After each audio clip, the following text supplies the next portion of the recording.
अकबर ने एक दिन तानसेन को कहा कि तानसेन, बहुत बार तेरे संगीत को सुनकर मैं ऐसा आंदोलित हो जाता हूँ। मैं जानता हूँ कि इस पृथ्वी पर कोई व्यक्ति तेरे जैसा नहीं है। तू बेजोड़ है, तू अद्वितीय है। लेकिन कभी कभी एक सवाल मेरे मन में उठ आता है। कल रात ही उदाहरण के लिए उठ आया जब तू गया था वीणा बजाकर और मैं गदगद हो रहा था और घंटों तल्लीन रहा। तू तो चला गया, वीणा भी बंद हो गई, मगर मेरे भीतर कुछ बजता रहा, बजता रहा, बजता रहा। और जब मेरे भीतर भी बजना बंद हुआ तो मुझे यह सवाल उठा। यह सवाल कई बार पहले भी उठा, आज तुझसे पूछे ही लेता हूँ। सवाल मुझे हमेशा उठता है कि तूने किसी से सीखा होगा, तेरा कोई गुरु होगा।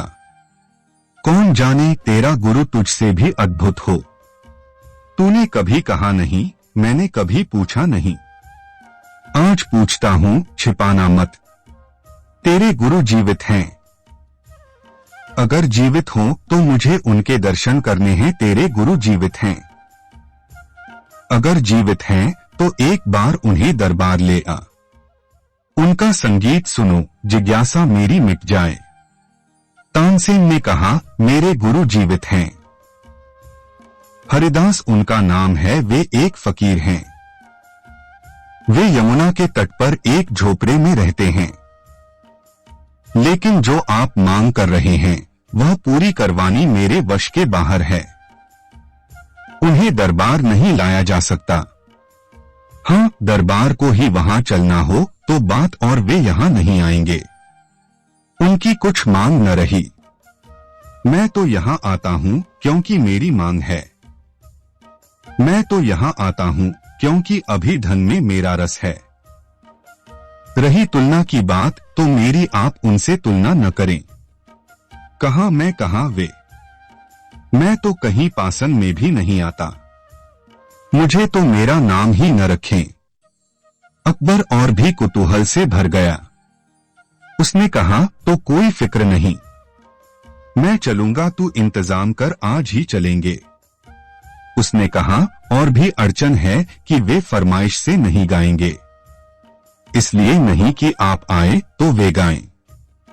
अकबर ने कहा, तो वे कैसे गाएंगे? तानसेन ने कहा, मुश्किलें हैं, बहुत मुश्किलें हैं। सुनने का एक ही उपाय है, चोरी से सुनना। जब वे बजाएं तब सुनना। इसलिए कुछ पक्का नहीं है, लेकिन मैं पता लगवाता हूं। आमतौर से सुबह 3 बजे उठकर वे बजाते हैं। वर्षों उनके पास रहा हूं। उस घड़ी वे नहीं छोड़ते। जब तारे विदा होने के करीब होने लगते हैं, अभी जब सुबह हुई नहीं होती, उस मिलन स्थल पर रात्रि के और दिन के वे अपूर्व गीतों में फूट पड़ते हैं। अलौकिक संगीत उनसे जन्मता है। हमें छुपना पड़ेगा। हम 2 बजे रात चलकर बैठ जाएं। कभी 3 बजे गाते हैं, कभी 4 बजे गाते हैं, कभी 5 बजे, कौन जाने कब गाएं। हमें छुपकर बैठना होगा, चोरी चोरी सुनना होगा, क्योंकि उन्हें पता चल गया कि कोई है तो शायद न भी गाएं।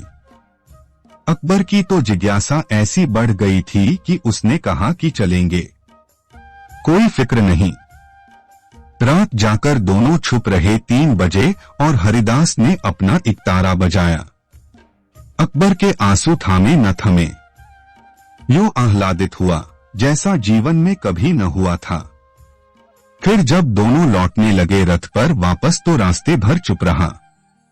ऐसी मस्ती में था कि बोल सूझे ही नहीं। जब महल की सीढ़ियां चढ़ने लगा तब उसने तानसेन से कहा, तानसेन, मैं सोचता था तेरा कोई मुकाबला नहीं है।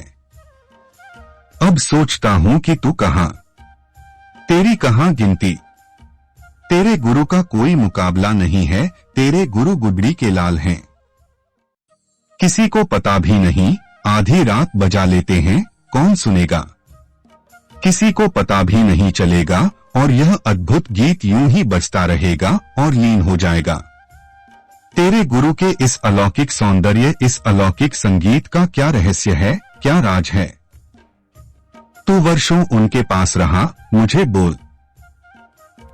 उसने कहा, राज सीधा सादा है, 2 और 2 4 जैसा साफ सुथरा है।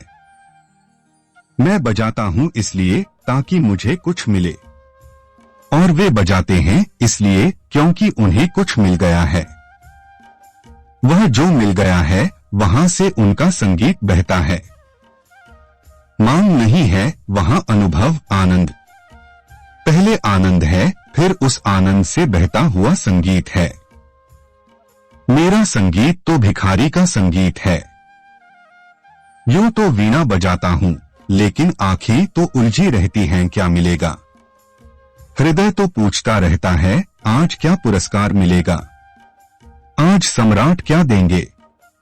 प्रसन्न हो रहे हैं या नहीं हो रहे हैं? आपके चेहरे को देखता रहता हूं।